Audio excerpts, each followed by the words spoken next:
causar una enfermedad dentro del organismo. Muy bien.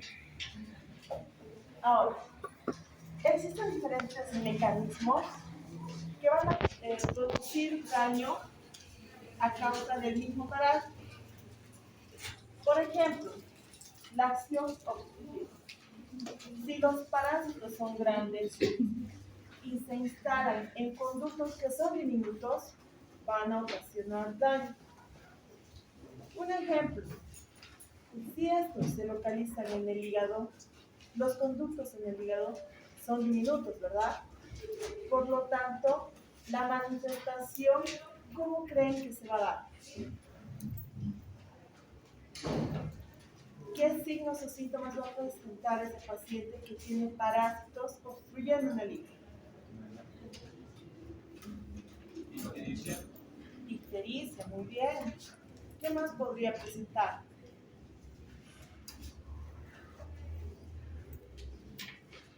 A ver, hagan un poquito volar su imaginación. ¿Qué más podría producir?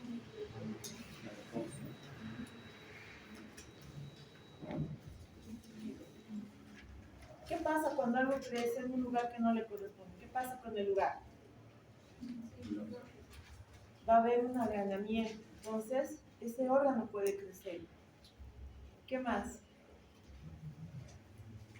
¿Dolerá o no dolerá el hígado? Sí, puede haber dolor. Por lo tanto, esa acción obstructiva puede causar diferentes sintomatologías dependiendo dónde se vayan a ubicar. Los ascaris lumbricoides pueden irse al colédoco, pueden sobrepoblar la luz de los intestinos, producir oclusiones intestinales, migrar erróneamente a otros órganos que no son comunes, llegar a pulmón, por ejemplo. Por lo tanto, de acuerdo al lugar donde se vayan a instalar, se va a manifestar una sintomatología diferente. La acción compresiva, es lo que les estaba diciendo. Cuando algo crece en un lugar que no le corresponde, va a empezar a comprimir. Por lo tanto, un quiste hidatídico hepático va a aumentar el tamaño del hígado. Imagínense que ese quiste hidatídico se vaya al cerebro. El cerebro tiene un lugar, un espacio en el que se desarrolla. Y si algo empieza a crecer en su interior, ¿qué le pasa al cerebro? ¿Qué sería eso? Va a ser desplazado de su lugar, va a ser presionado. Entonces, las manifestaciones neurológicas en ese caso se darían de acuerdo al lugar donde van a presionar. Una destrucción del parénquima hepático, una destrucción pulmonar, una hepatomegalia, una masa sensible, puede crecer en otra parte, ¿verdad? Y va a aparecer una masa que no es común, una ictericia, que sería una condensación pulmonar, que sería el término para ver manchas en los pulmones, que podría indicarnos que puede ser un tumor, por ejemplo. Una hemoptisis, o la ruptura que ese parásito está causando en el órgano, si se va a pulmón en este caso. Muy bien. Otra acción es la destructiva. ¿Ustedes creen que simplemente el parásito se va a instalar y va a crecer encapsulado? En algunos casos podría darse, como en el quiste hidatídico. Se engloba en ese quiste que va creciendo. Pero en otros casos el parásito causa daño en el lugar donde se instala. Las amebas, por ejemplo, se van a instalar en el epitelio intestinal y van a causar daño a nivel de las criptas, úlceras, perforaciones. Tienen enzimas que suelen degradar las células. Otro parásito, la leishmania. ¿Conocen la leishmania? ¿Han visto el daño que puede ocasionar? En un principio pueden manifestarse como llagas, pero si no se trata, esas llagas se profundizan. Y aunque después exterminemos al parásito, el daño ya está hecho porque a veces el tejido no suele recuperarse, no suele rellenar el daño que ha causado. También tienen acción alergizante. ¿A qué se refiere? Cuando un número mayor de parásitos se va a instalar en un lugar, puede empezar a secretar o excretar ciertas sustancias que pueden causar daño al organismo. Estas sustancias pueden ser para que el mismo parásito se alimente, para que cause una degradación en el lugar y no ser atacado por la flora, por las defensas que existen. Puede ser una forma de introducirse y penetrar otras capas para instalarse definitivamente y poder multiplicarse en el lugar en algunos casos. Por lo tanto, pueden causar incluso reacciones alérgicas a la persona. Algunos casos pueden ser leves y en otros pueden causar un shock anafiláctico que puede llevar a la muerte a la persona. Existen diferentes maneras en las que se van a manifestar alergias urticarias, ronchas en la piel, quieren decirlo así, asma en algunos casos e incluso algunas lesiones pruriginosas que se van a intensificar de manera en que el daño es más grave, ¿sí? Se puede dar, por ejemplo, en los esquistosomas mesón, en las fasciolas hepáticas, en los enterobios vermiculares, en los quistes hidatíricos. Ahorita tal vez les suena chino, qué serán esos parásitos, pero ya vamos a ir analizando porque cada uno tiene una clase, una familia a la que pertenece, por el tamaño, por su acción, y los vamos a ir analizando con más calma. Definiciones. ¿Qué es parasitología? La parasitología médica estudia los animales invertebrados capaces de provocar enfermedades en el ser humano y en otros animales. Recuerden que nosotros llevamos parasitología médica. Existe una parasitología veterinaria más específica a ese reino animal. También se la define como la disciplina que va a estudiar los parásitos y su relación con el huésped, porque recuerden que hemos dicho en la anterior clase que existen parásitos que pueden habitar con el huésped sin causarle daño. Pero cuando sobrepasan ese límite de coexistencia, de simbiosis, es que adquieren la terminología de parásitos, ya que llegan a provocar daño o enfermedad. La microbiología y la parasitología son dos ciencias que van a derivar de la biología, que la carrera de medicina las llevamos por separado. La microbiología, han visto ustedes que se va a enfocar más que todo a aquellos seres como las bacterias, los hongos, los virus. En nuestro caso, hemos dividido la parasitología para poder ver aquellos animales invertebrados, como acabamos de decir, que nos van a causar daño. Ya que es tan amplio, es mejor separar para una mejor retención. La palabra parasitología proviene de dos voces griegas. Para, que significa junto a, sitio, que significa comida, y logos, estudio. Por eso es el estudio de aquellos animales que van a vivir dentro de una persona, o sea, dependen de un ser viviente, no siempre de una persona, para poder sobrevivir. Por lo tanto, es el estudio de los seres vivos que habitan en otro organismo viviente, el hospedero, del cual van a obtener su alimento. Abarca el conocimiento de los protozoos.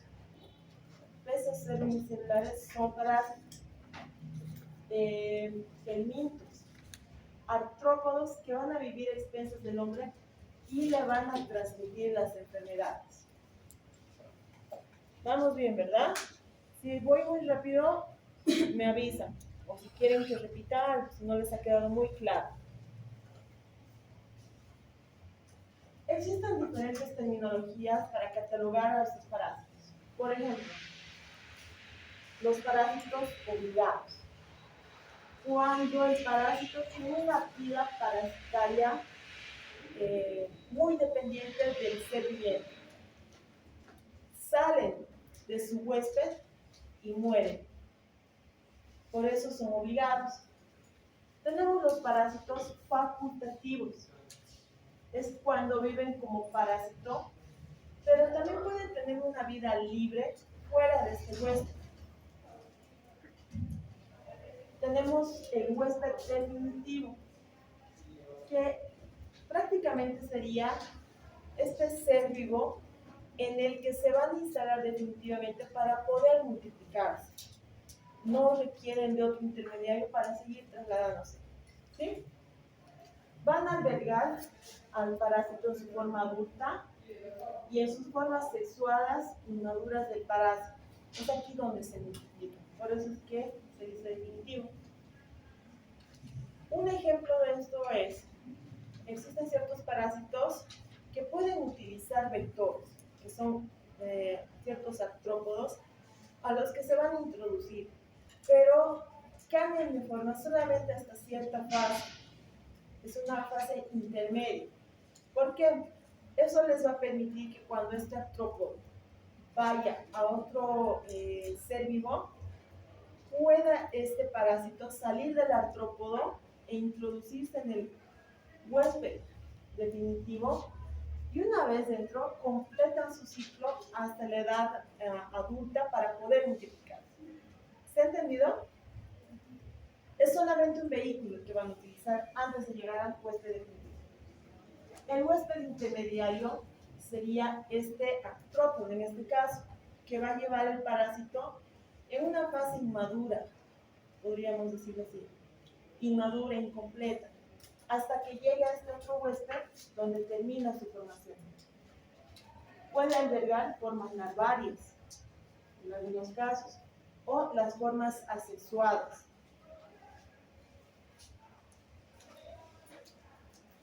Ahora, en la parasitología humana hablamos sobre el humano como el huésped. Estamos hablando de parasitología médica humana. Este humano puede tener protozoarios, puede tener helmintos, puede tener artrópodos. Un artrópodo que podría manejar, por ejemplo, un humano sería el piojo o la garrapata. ¿Se dan cuenta? Son aquellos que se fijan en el humano. En cambio, existen otros artrópodos, como la vinchuca, que no se va a quedar en el cuerpo del humano, ni en el cabello, ni en la piel. Simplemente se alimenta de él y luego se aleja. Ahora, pueden los parásitos ocupar uno de los primeros lugares de prevalencia de enfermedades en el mundo. Y prácticamente son la causa también de muchas de ellas. Dentro del comienzo y desarrollo de los parásitos podemos encontrar el reservorio. ¿Qué es el reservorio? En este el huésped garantiza la supervivencia del parásito en la naturaleza, como el Trypanosoma cruzi. Si no hubiera un reservorio como la vinchuca, el humano no se podría contagiar. Si exterminamos a todas las vinchucas, no habría forma de que un humano contagiara a otro, pero existen excepciones. ¿Ustedes creen que el tripanosoma, la enfermedad del Chagas, se puede contagiar de saliva a saliva? ¿De forma sexual? No, pero existe un método de contagio en el que existe un intercambio de fluidos. ¿Cuál creen que sería ese?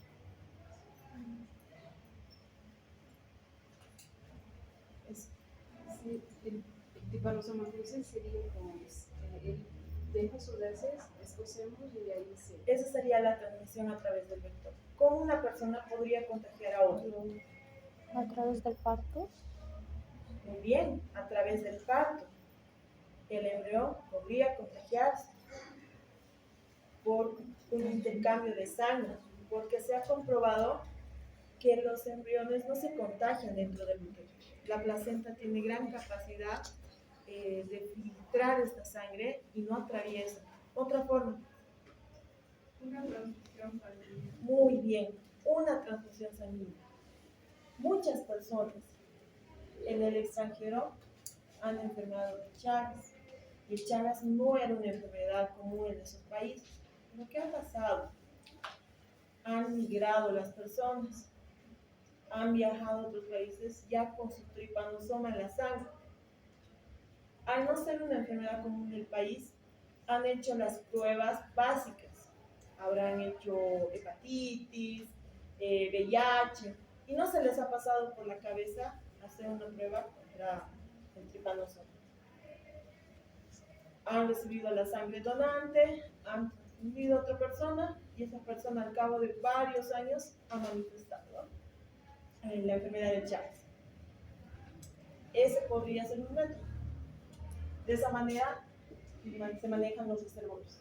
Un transmisor es el que transfiere activamente el parásito de un huésped a otro. Por ejemplo, la mosca. La mosca puede adquirir virus, bacterias o parásitos que los va a transportar. En el momento en que se instala con esas patas contaminadas sobre la herida de una persona, puede contagiarle una enfermedad. Otro transmisor, ¿qué se nos ocurre? El Aedes aegypti. El Aedes sería la enfermedad. Bueno, en realidad sería la clasificación de la especie del mosquito.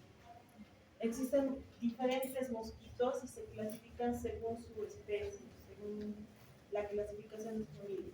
Pero muy bien, un mosquito es un transmisor. Los vectores pueden ser mecánicos, biológicos desarrollativos o biológicos reproductivos. Los mecánicos. Aquí podemos hablar de las cucarachas, que también es otro insecto que se va a infectar al tener estos ambientes por donde se desplaza que son contaminados, y pueden llevar a través de sus patas las enfermedades por los parásitos. Biológico desarrollativo es cuando en el interior el parásito sufre cambios en su crecimiento y va a modificarse de manera que una vez que termine ese desarrollo recién se vuelve a infectar. Existen otras situaciones en las que mientras no madure el parásito no es infectado. Biológico reproductivo, cuando una vez madurado en el interior tiene la capacidad de reproducirse. Además de ser infectante, puede reproducirse. Otras vías de transmisión parasital a partir de otra persona. Aquí dice Trichomonas vaginalis. ¿De qué creen que estamos hablando? ¿Qué son las tricomonas?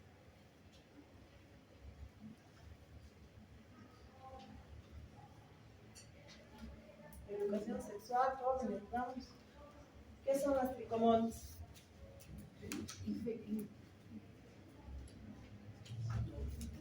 Unas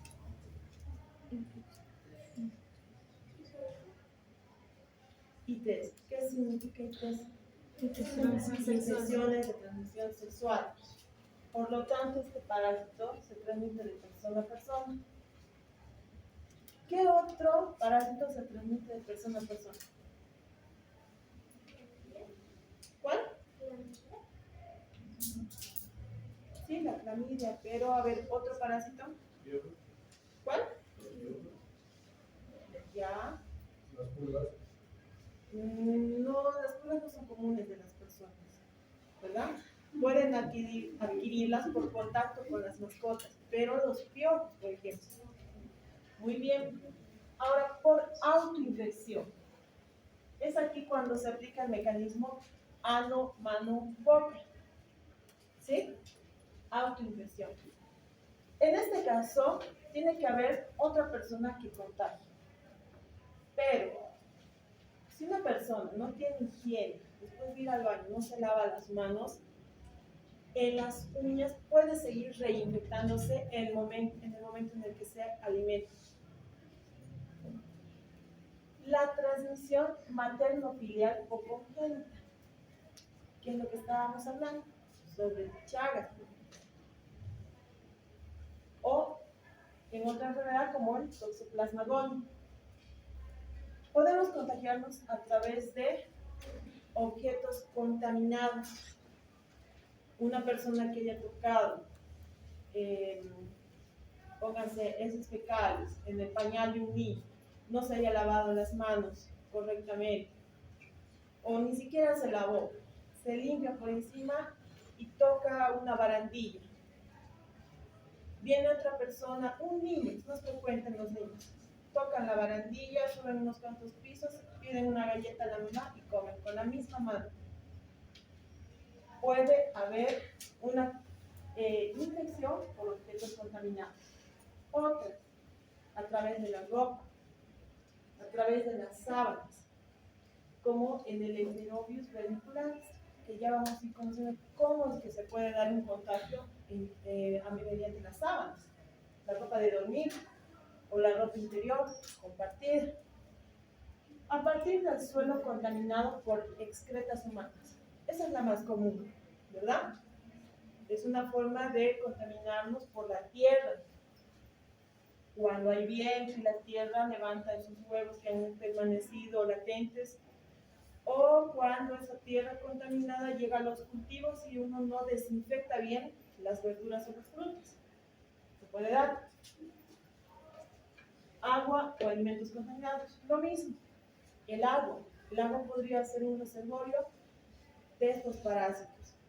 Y en el momento en que nosotros consumimos agua cruda, porque no la estamos hirviendo, terminamos ingiriendo los parásitos o los huevos a partir de animales parasitados. La anterior clase les dije que existía un reino parasitario que era específico de los animales y el otro que era específico de los humanos. Pero existen ciertos parásitos que pueden atacar a diferentes especies. Y podemos terminar contagiándonos o siendo nosotros los que contagiemos a los animales mediante los transmisores que ya hemos hablado y la transfusión sanguínea, que puede ser una forma de contagiar.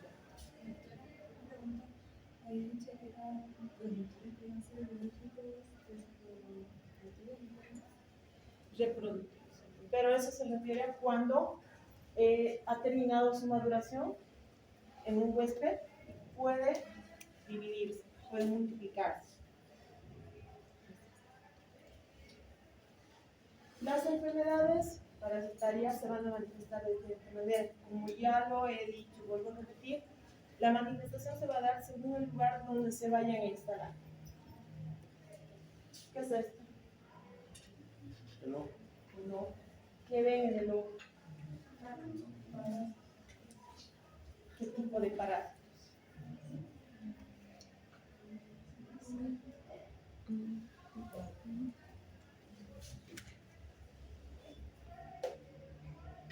¿Qué son? ¿Serán huevos? ¿Serán gusanos? Gusanos. Gusanos. Vean ustedes. ¿Cuál creen que sea la molestia de este paciente? ¿Qué les va a decir cuando venga a consulta? Me duele, me escuece, me he visto al espejo y tengo gusanos, ¿verdad? En algunos casos, incluso hasta ellos se sacan con una pinza y luego traen al doctor, esto me he sacado de mi ojo. Y en otras situaciones, ustedes van a ser los que retiren eso. ¿Qué es esto? ¿Qué será esto? Intestinos. ¿Qué está saliendo de los intestinos? Gusanos. En este caso, ha habido una obstrucción con ruptura intestinal, que probablemente haya sido la causa de la muerte. Los intestinos tienen gran irrigación, una ruptura y puede causar la muerte en cuestión de minutos. Hacen la autopsia para ver por qué ha muerto y se encuentran con una parasitosis extensa. Para eso nos sirve la autopsia. ¿Qué será esto? Primero, ¿qué estamos viendo? Bien. ¿Qué raro les llama? ¿Qué cosas raras les llama la atención de esta piel?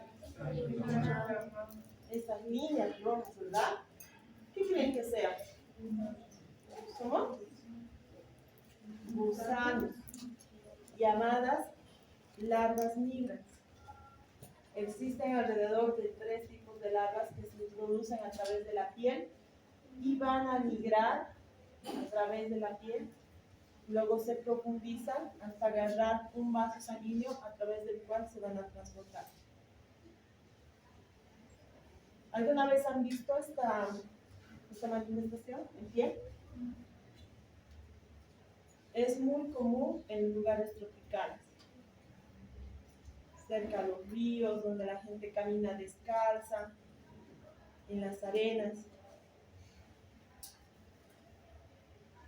¿Alguien ha tenido alguna vez? ¿Qué has sentido cuando? Me picaba. Después, es un escozor intenso.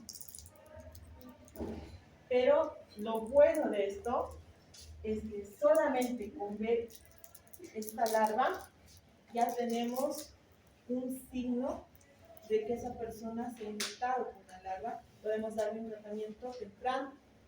Imagínense que no se vea. Esta larva puede migrar silenciosamente sin dejar estas marcas y se manifestaría cuando empiece a causar daño en los órganos. Muy bien.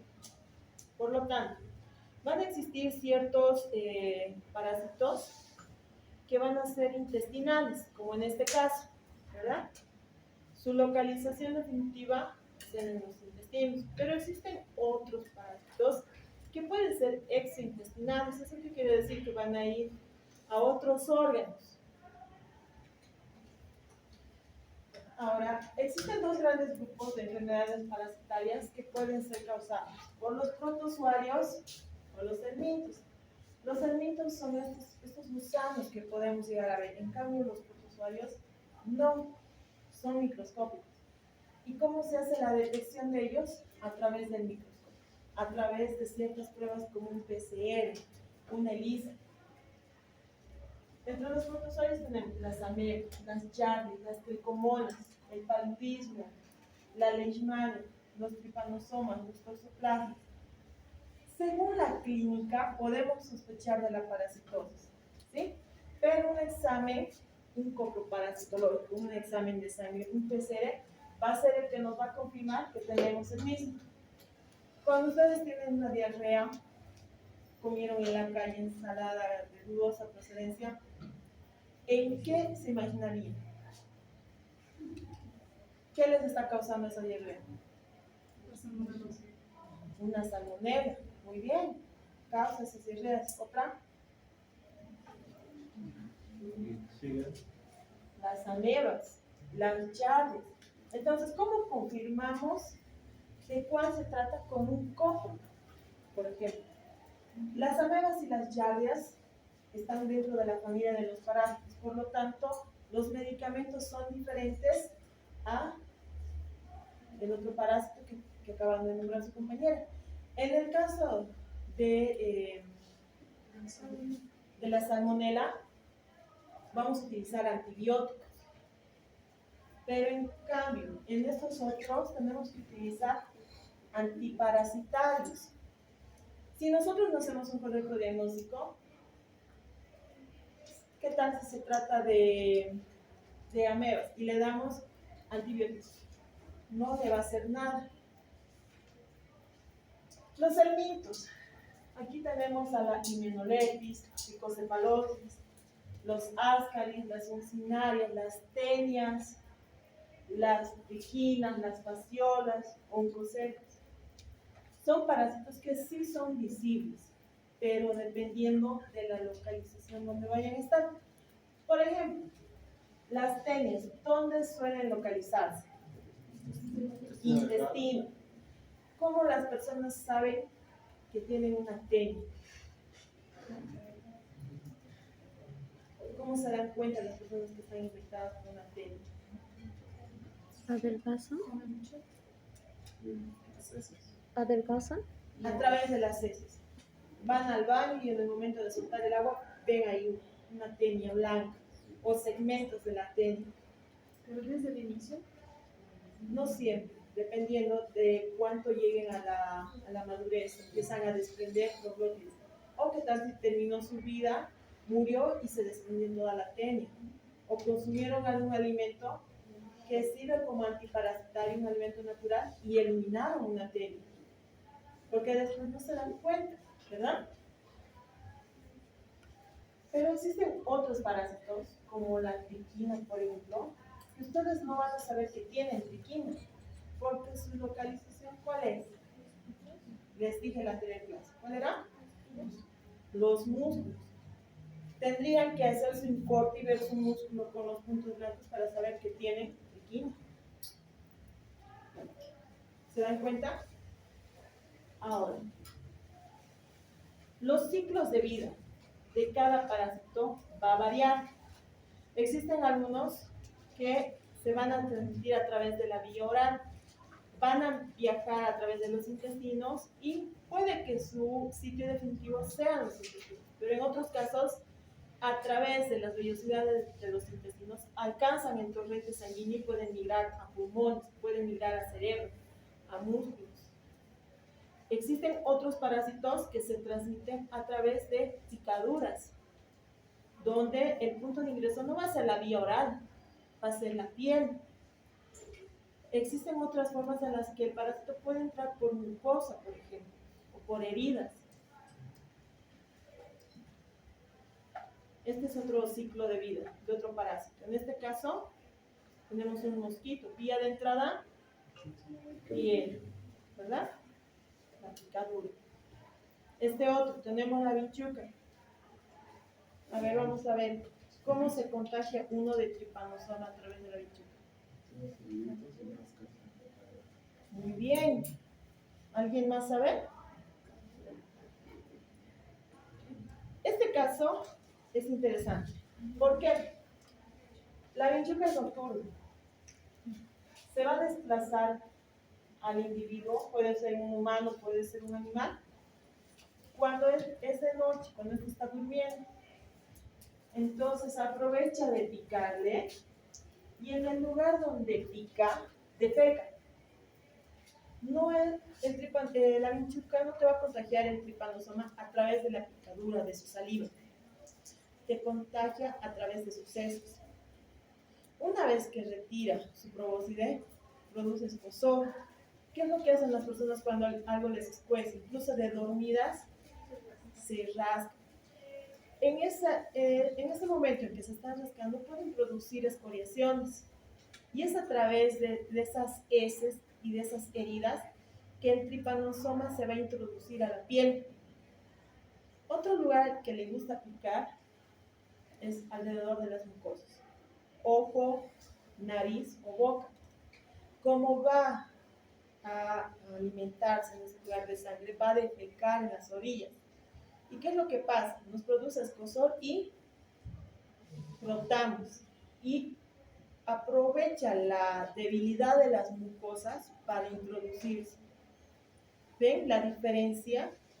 Qué interesante. Esa es la forma en la que nos contagiamos con Trypanosoma. Y la otra forma que hemos visto, que podría ser vertical o a través de transfusiones de sangre. Este insecto que ven aquí, por ejemplo, es hematófago.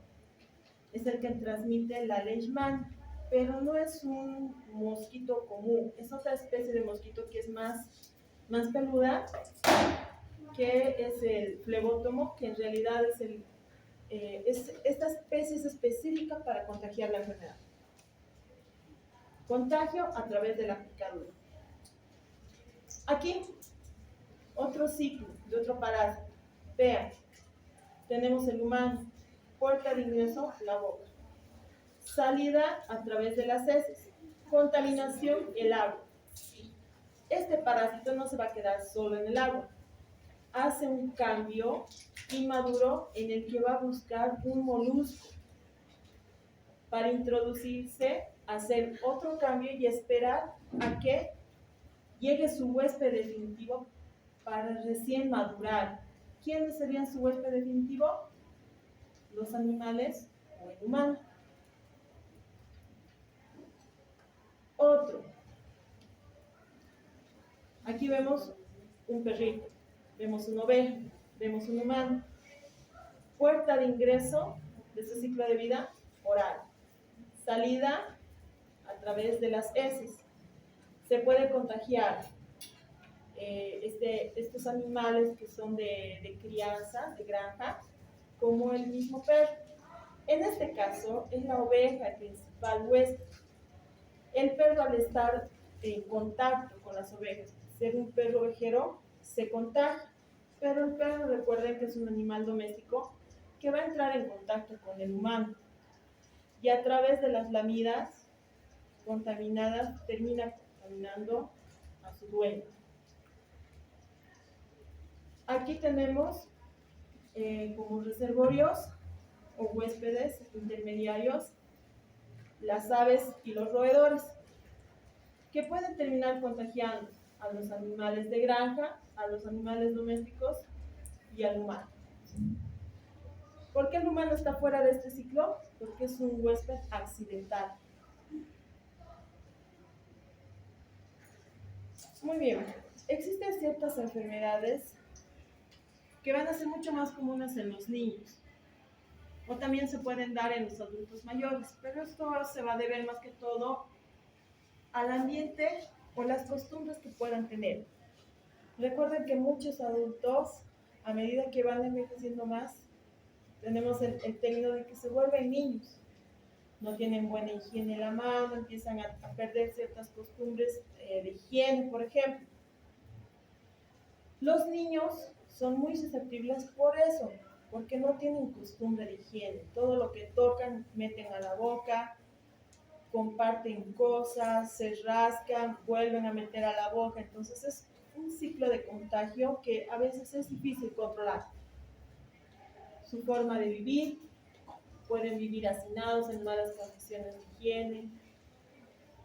Los juegos que hacen, los juguetes que utilizan en las guarderías, por ejemplo, es una forma de contagio, porque un niño puede meter la mano, apañarse, rasca, se infecta, agarra un juguete, viene el otro niño, agarra el mismo juguete, mete a la boca, y es así como terminan contagiándose. Los inmunocomprometidos. Muchos de ustedes tal vez han tenido contacto con los parásitos, pero debido a que su sistema inmune es fuerte, están bien alimentados, hacen deporte, no toman ni una gota de alcohol, son universitarios sanos, entonces logran vencer esta infección, contienen al parásito y lo eliminan. Pero una persona inmunocomprometida, ¿quiénes son inmunocomprometidos? Primero, las personas con VIH. ¿Quiénes más? Las personas con cáncer. ¿Otros? Con lupus. Las enfermedades de base pueden debilitar el sistema inmune. Muy bien. La diabetes. Sí, exactamente. ¿Otros? ¿Cómo? El COVID causa una debilidad. Otros. Pero del COVID es temporal hasta que la persona se recupere, no es permanente. Las personas que han sido trasplantadas, ¿verdad? Las personas desnutridas. Por lo tanto, esos parásitos que fácilmente podrían haber vencido o que no suelen causar daño a las personas normales en buenas condiciones, en ellas puede causar la muerte o graves daños.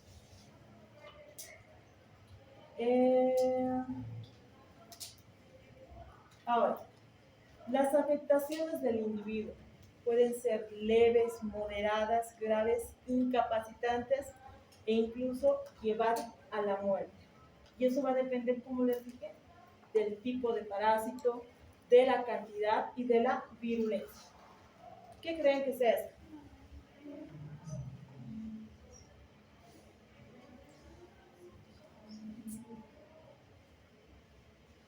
Vean en este perrito las lesiones. Vean en esta persona. Aquí, una perforación de paladar. Vean aquí, una perforación de tabique. ¿Qué enfermedad creen que puede causar esto?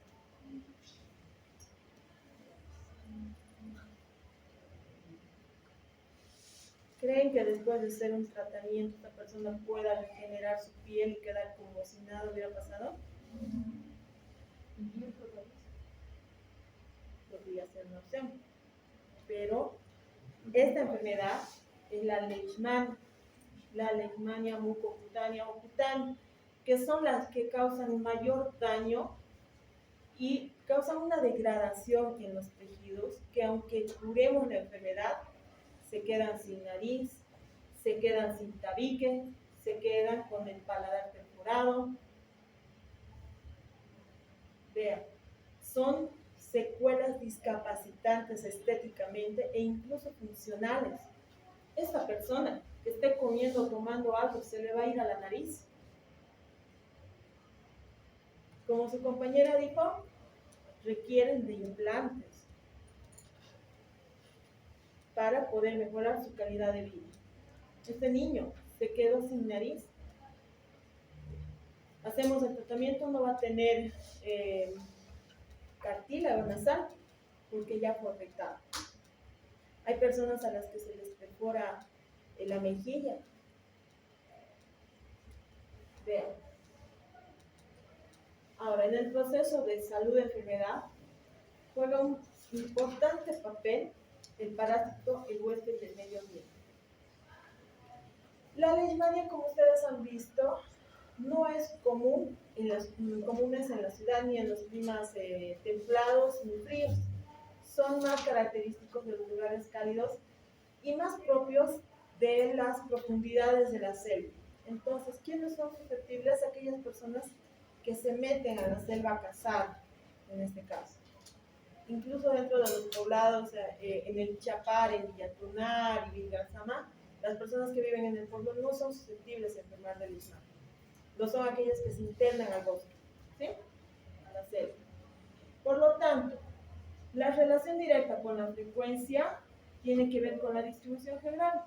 Si este pueblo crece y la gente empieza a introducirse a la selva por hacer plantaciones, por ir a cazar, por ir a pescar, va a aumentar el índice de casos. La patogenicidad, en este caso, estamos viendo que la leishmania no es un parásito cualquiera, causa daño. Y la transmisibilidad, cuanto más transmisible sea este parásito, el contagio es mayor en el grupo poblacional. Existen otros factores como la prevalencia. Cada cierta época del año es común que aparezca dengue en los lugares tropicales, en Bolivia. Esta vez se ha excedido, porque además este dengue que ha atacado es un dengue más letal para los infantes, como si hubiera mutado, ¿sí? En la mayoría de los casos se suele controlar. Las muertes son mínimas y se da en personas que son susceptibles o tienen enfermedades de base. En este caso no, ha sido bastante letal debido a su virulencia, su agresividad. Ahora, en cuanto al parásito, hemos dicho, la virulencia y el mecanismo de infección va a ser la causa. ¿Por qué se ha propagado tanto? Un mosquito no solo chupa a una persona. Un mosquito infectado puede picar a una persona e infectarla. ¿Qué es lo que va a pasar? Pueden haber otros mosquitos que no tienen la enfermedad, pero van a ir a picar a la persona infectada. De esa manera se infectan ellos, van y se alimentan de otra persona a la que transmiten la infección. Ahora vean esa cadena, cómo se corta. Aquí no vamos a buscar un mosquito serio y lo vamos a aislar. En este caso se tiene que hacer una fumigación y exterminio masivo de todos los mosquitos para que cortemos esa línea. Pero podemos hacer un aislamiento de la persona infectada. ¿Cómo? Se lo lleva a un ambiente donde haya mosquiteros y no puede estar al acceso fácil de los mosquitos, o sea, de ser picado. ¿Sí? El huésped. El huésped puede resistir muchas infecciones, pero si es susceptible a complicarse porque está inmunocomprometido, está desnutrido, tiene alguna enfermedad genética que no elabora algún gen específico para la defensa, o sea, tantas cosas, entonces queda susceptible a complicarse. Los hábitos higiénico-dietéticos. En este caso, en parasitología es uno de los factores más importantes, porque si no tienen higiene, el contagio puede darse más fácilmente. Si en la dieta no tienen la costumbre de lavar bien los alimentos o desinfectarlos o comen donde sea, también son susceptibles a infectarse. El ambiente, el clima. Como ustedes han visto, el dengue no es para nada común ni en La Paz, en Oruro, en Potosí. Si se ha detectado algún caso, es por una persona que se ha ido a contagiar y luego ha viajado de nuevo a su región, pero no porque sea prevalente del lugar, ya que las condiciones geográficas no permiten la transmisión de esa enfermedad. Algunas enfermedades, algunas parasitosis son típicas de la ciudad, así como existen otras parasitosis que son típicas del campo.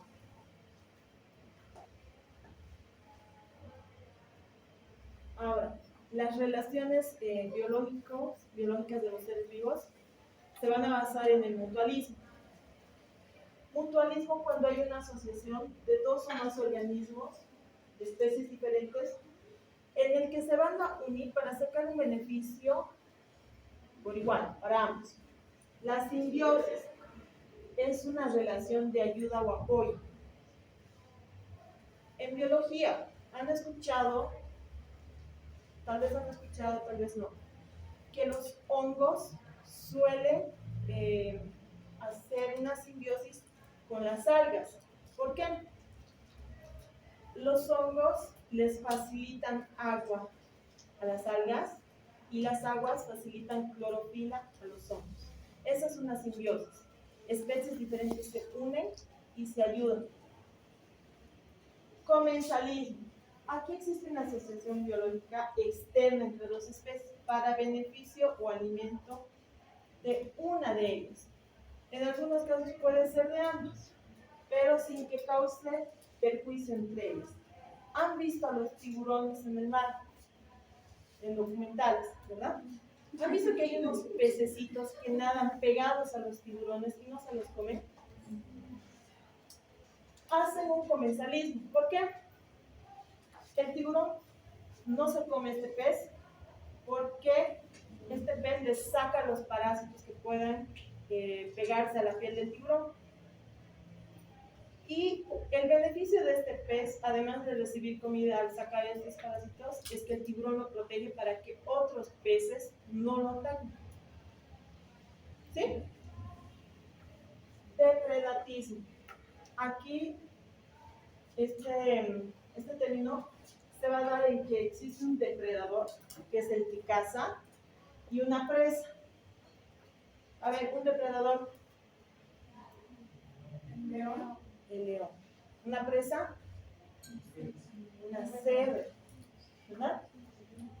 Aquí solamente uno consigue el fin alimenticio, el beneficio, que sería el león. Pero es un equilibrio con el medio ambiente, porque si no existiera este león, habría una sobrepoblación de cebras que pueden afectar en la ecología del medio ambiente. Inquilinismo es la asociación de dos animales de especies diferentes en que uno de ellos va a servir de refugio, cobijo al otro sin recibir ningún beneficio. En este caso, el animal que se cobija con el otro animal no se va a alimentar de él, no le va a afectar en la salud, no lo va a dañar, pero se asocia a él para protegerse. ¿Sí? Parasitismo. En este caso va a buscar el parásito un huésped en el que se va a instalar. Y hemos visto, ¿verdad? De acuerdo a la cantidad, puede producir daños, y en otros casos no, puede vivir asintomático. Hiperparasitismo. Hace referencia a la cantidad de los parásitos, simplemente en ese sentido. ¿Sí? Poliparasitismo. Cuando un hospedador se encuentra parasitado por varias especies diferentes de parásitos. ¿Quién sabe? Si hacemos aquí un examen, podríamos descubrir que alguien tiene una tenia conviviendo tranquilamente con un Ascaris lumbricoide. Son especies diferentes, pero viven juntas y tranquilas. Oportunismo. Cuando un microorganismo, normalmente no patógeno, que solo produce una infección, cuando las personas bajan sus defensas. Es lo que pasa, por ejemplo, con la Cándida albicans. Viven habitualmente en nuestra piel, pueden vivir en las mucosas, pero mientras la persona esté bien de sus defensas, mantienen una población que no hace daño a mi huésped. Pero si estas defensas bajan, producen enfermedad. Antagonismo o antibióticos. Es la interacción biológica que consiste en la imposibilidad de vivir uno de los organismos en las mediaciones de otro. ¿Esto qué quiere decir? Se da más que todo en el sentido en que un organismo puede producir un antibiótico provocando la muerte de los otros congéneres que son susceptibles a este antibiótico. ¿Sí? Ya estamos acabando. ¿Sí? Ese último podría repetir, por favor. El antagonismo o antibiosis es una población de organismos que suelen vivir en un grupo, pero si a ese grupo se inserta otro que produce una sustancia que puede servir como antibiótico, o sea, una sustancia que pueda causar daño en los otros organismos, termina matándolos. Es lo que se hace con la penicilina. ¿Sí? Ahora, se puede definir como todo organismo que habita en la superficie o en el interior del otro denominado hospedador o huésped, del que tiene las sustancias nutritivas y el medio ambiente necesario para su desarrollo y multiplicación, viviendo por lo tanto a su especie. ¿De qué estamos hablando?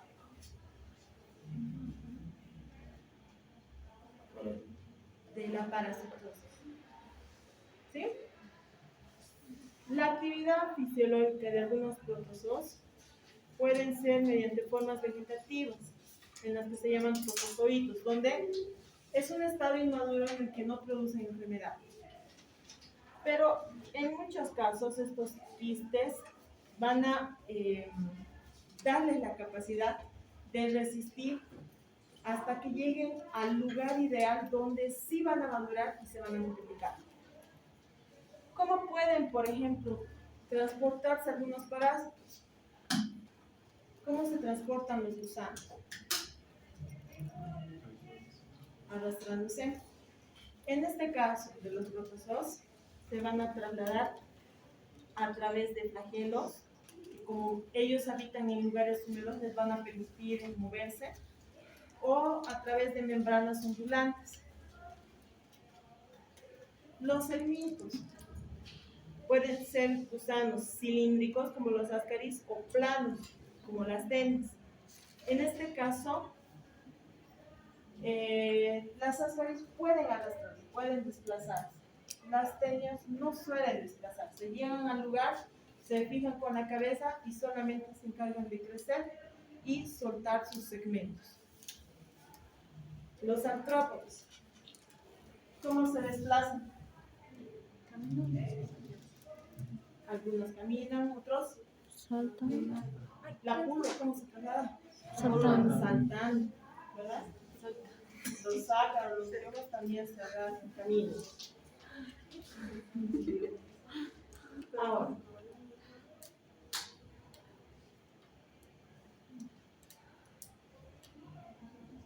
¿hasta qué hora tenemos la clase? La clasificación de los parásitos en sus diferentes formas se pueden dar por su especificidad o el número de hospederos. Estenoccenos, cuando tienen un rasgo estrecho de hospederos. Por ejemplo, el humano es su huésped definitivo, por lo tanto no van a infectar a animales ni a otras especies. Eruxenos, cuando tienen una amplia gama de hospederos, pueden infectar al humano, pueden infectar, digamos, al perro o a las aves. Oligoxenos, solamente afectan a hospederos de una misma familia. En este caso, familia de cánidos, lobos, perros, coyotes, zorros, solamente a esa familia. Hoyoxeno, la especificidad es alta de tal manera que solamente afectan a una especie. Imagínense que solamente afectaran a los caracoles, no pueden afectar a nadie más. Ahora, de acuerdo al número de hospederos, monoxenos, cuando solo requieren un hospedador. Heteroxenos, requieren de un huésped definitivo y pueden utilizar varios intermediarios. Metaxenos, cuando el parásito está en un hospedero, pero puede utilizar un intermediario o definitivo al mismo tiempo. A pesar de estar en el huésped definitivo, lo puede utilizar ese huésped definitivo como un intermediario para infectar a otro. Por su necesidad de parasitar. Ya hemos dicho que puede ser obligado, si sale de su huésped muere. Facultativo, cuando se adaptan al medio ambiente hasta encontrar un huésped. Y el accidental.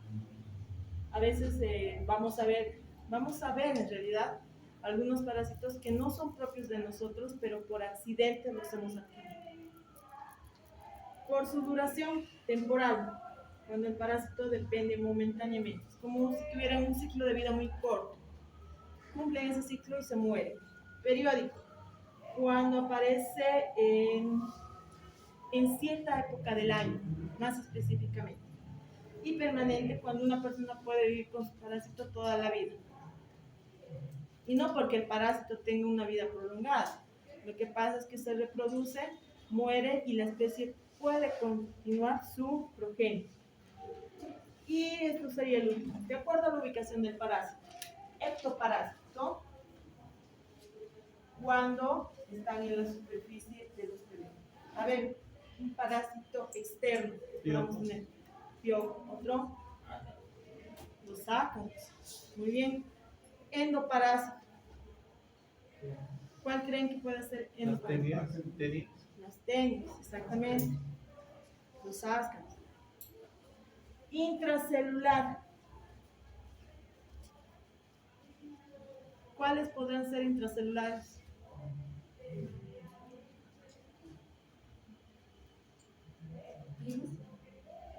Parásitos. El toxoplasma, exacto, muy bien. Hemos visto unas imágenes donde el niño, el perro, la leishmania, la malaria, extracelular. La malaria es intracelular, por si acaso. Se instala dentro de los glóbulos rojos. Extracelular es cuando están fuera de las células, pero están entre sus espacios o pueden estar en el torrente sanguíneo libre. Y errático, cuando no es habitual, pero por una migración errática terminan en otro lado.